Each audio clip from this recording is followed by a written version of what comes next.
Hello दोस्तों, राधे राधे। तो आप लोग कैसे हैं? भगवान की दुआ से आप लोग बहुत अच्छे होंगे। ठंडी तो कमी है। चलिए हम कुछ सुनाते हैं। किसी को इतना भी नहीं तरसाना चाहिए किसी से बात करने के लिए। किसी को इतना भी नहीं तरसाना चाहिए किसी को किसी से बात करने के लिए, क्योंकि और बाद में आप बात करना चाहे और वो खामोश हो। इसलिए भी बाद में हमको अफसोस होगा वो फैसला पे कि आप बात करने आए और हम बात नहीं कर पाए आपसे। चलिए आज हम आपको बताने वाले हैं, जिसे आप देख सकते हैं।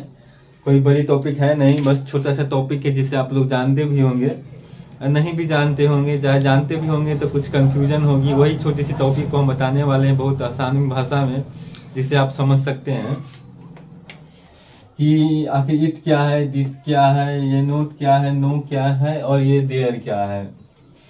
तो आप देख सकते हैं कि इट और दिस का मतलब ही यह होता है।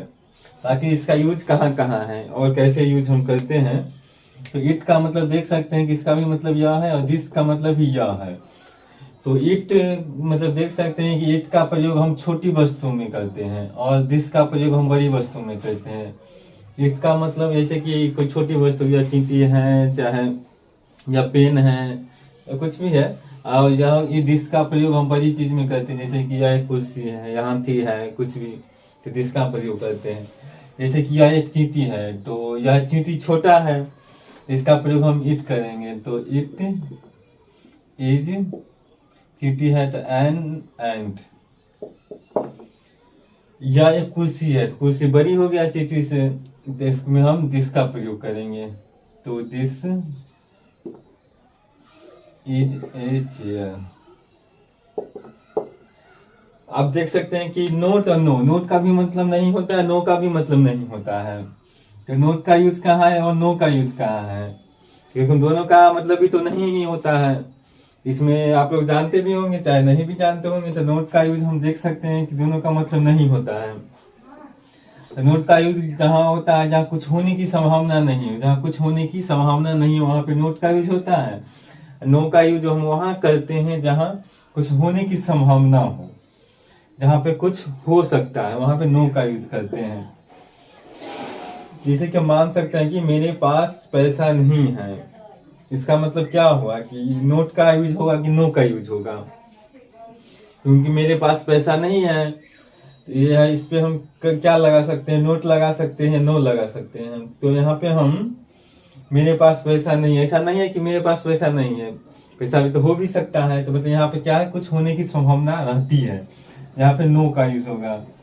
नो का यूज होगा तब मेरे पास पैसा नहीं है, I have no money.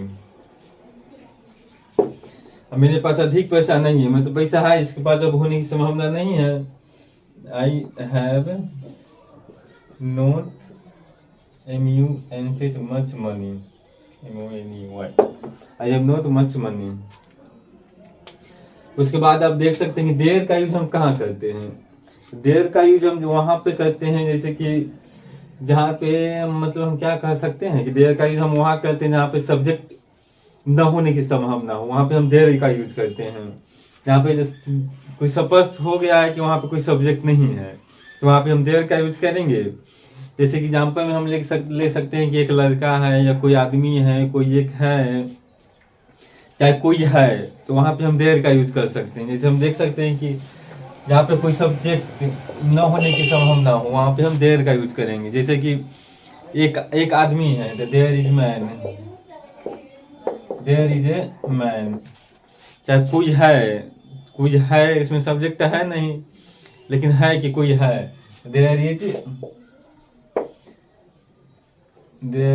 One, मतलब कोई है, हम देख सकते हैं। चलिए तो आप लोग बताइएगा एक छोटा सा टॉपिक आप लोग को कैसा लगा। इसे बहुत आसान सा टॉपिक था जिसे आप लोग जानते भी होंगे। चलिए दोस्तों, तो राधे राधे।